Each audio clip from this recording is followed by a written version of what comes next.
হ্যাঁ, চলে এলাম ছোট্ট একটু মিনি ব্লগ নিয়ে। তো দেখো আজকে হচ্ছে সোমবার আর আজকে বিকেলে কিন্তু ছট পুজো আর আমাদের বাবার বাড়ির পাশেই কিন্তু পুজো হয়। এর জন্য আমি, সোনু, মা, বোন যাচ্ছি ছট পুজো দেখতে। প্রথমে তো বোন যেতে চাচ্ছিল না, ওকে জোর করে নিয়ে যাওয়ার দেখো এখন রেডি হয়ে এসেছে। আর আমরা বাড়িতে যেভাবে ছিলাম সেভাবেই বেরিয়ে পড়েছি, কারণ আমাদের বাড়ির খুবই কাছে কিন্তু পুজোটা হয়।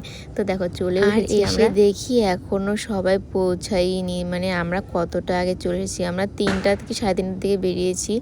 আর প্রত্যেকবার দেখি যে সবাই উঠে যাচ্ছে, আর এবার এতটাই আগে যে সবাই এখনও আসেইনি। আর এদিকে বোন বলছে আমাকে ভিডিওতে নিবি না, আমি এবার জোর করে নিচ্ছি, কারণ যে বলে ভিডিওতে নিতে না তাকে আবার জোর করে নেওয়ার মজাটাই আলাদা। এখানেও আবার দণ্ডি কেটে কেটে ঘাটে যাচ্ছে, এই যে এখানে আবার মিডিয়াও এসেছে, ভিডিও করছে। আরে দেখো এই ছোট্ট মিষ্টি বুনু, এটা আমাদের বাড়ির পেছনেই বাড়িটা। তো ওরা হচ্ছে ছট পূজা করে। তো এখানে হচ্ছে আমাদের বাড়ির আশেপাশেই সবাই এই ঘাটের মধ্যে আছে। তো আমরা এখানটায় এসে অনেকক্ষণ দেখছিলাম আর কি। আর এরা সবাই আমাদের বাড়ির পাশেই আর কি, কাকিগুলো তারপর দিদিগুলো আর কি। তো এখানে এই জন্য দেখছিলাম।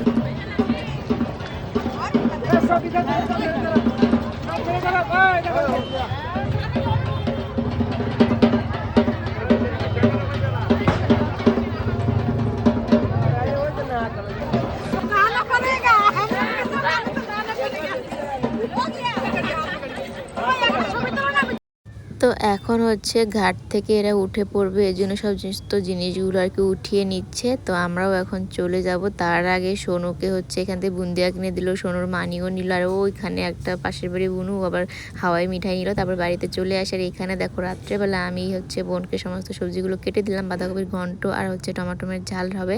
আর বোন কিন্তু আজকে রান্না করছে। তো দেখা যাক বোন কীরকম রান্না করে রাত্রেবেলা খেয়ে, সেটা আবার অবশ্যই তোমাদের জানাবো, ঠিক আছে।